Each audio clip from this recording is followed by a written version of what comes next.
नमस्कार, मैं पूनम आपका अपने चैनल पूनम वास्तु दर्पण में बहुत बहुत स्वागत करती हूँ। यदि जानकारी अच्छी लगे तो प्लीज़ सब्सक्राइब और शेयर ज़रूर करें।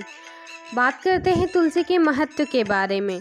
तुलसी का महत्व तो हमारे पुराणों में बताया गया है, जैसे पद्म पुराण में, स्कंद पुराण में, ब्रह्मवैवर्त पुराण में, भविष्य पुराण में, साथ ही साथ गरुड़ पुराण में भी बताया गया है। ऐसा कौन सा पुराण होगा जिसमें तुलसी के बारे में चर्चा न की गई हो। यदि तुलसी की चर्चा न होगी, भगवान विष्णु की चर्चा न होगी, तो वह ग्रंथ ही अधूरा माना जाता है। पद्म पुराण में लिखा हुआ है, जहाँ तुलसी का एक भी पौधा होता है वहाँ ब्रह्मा, विष्णु और भगवान शिव अकारण ही जाकर निवास करते हैं। पद्म पुराण के अनुसार तुलसी के दर्शन मात्र से ही मनुष्य के पाप नष्ट हो जाते हैं।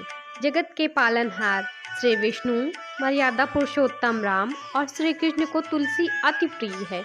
जो गहरे हरे रंग की तुलसी होती है उसे रामा तुलसी कहते हैं, और जो काले रंग की तुलसी होती है उसे श्यामा तुलसी या गौरी तुलसी कहते हैं। अब बात करते हैं तुलसी कब कब हमें नहीं तोड़नी चाहिए। रविवार के दिन तुलसी को भूल कर भी न तोड़ें। इसी क्रम में एकादशी के दिन जब तुलसी विवाह संपन्न होता है तो इस दिन भी तुलसी की पत्तियां नहीं तोड़नी चाहिए।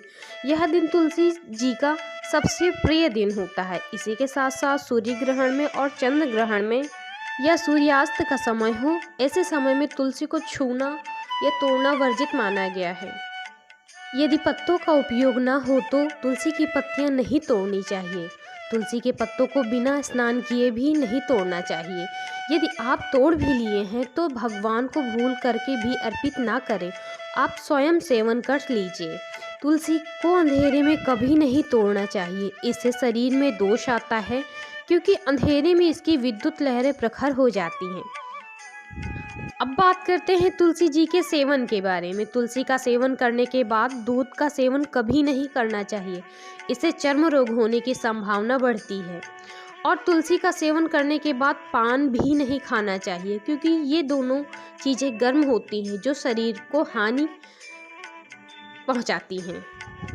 और हाँ, आप अपने घर में पंचदेवों की पूजा करते होंगे, भगवान शिव की पूजा करते होंगे, भगवान विष्णु की पूजा करते होंगे, श्री यंत्र की पूजा करते होंगे। इन सभी देवों को जो स्नान करवाने के बाद थाली में घी, दूध, दही, शहद, गंगा जल बचता है, उसे कदापि भूल कर भी तुलसी में मत डालिएगा। तुलसी में जो भी जल डालिएगा वो पूर्ण रूपेण शुद्ध हो, इस बात की पूरी जानकारी आपके अंदर रहनी चाहिए। और हाँ, यदि आप महिला हैं तो अशुद्धि के 5 दिनों में तुलसी के अगल बगल से भी न गुजरे, नहीं तो तुलसी को सूखने में समय नहीं लगेगा, क्योंकि तुलसी बहुत ही सेंसिटिव पौधा होता है। जरा सी भी अशुद्धि होने पर यह सूख जाता है। वैसे जगत के पालनहार भगवान विष्णु के जितने भी रूप हैं सभी को तुलसी अति प्रिय है। यह मर्यादा पुरुषोत्तम राम हो या राजराजेश्वर श्री कृष्ण हो। इसी क्रम में बजरंग बली की बात आती है।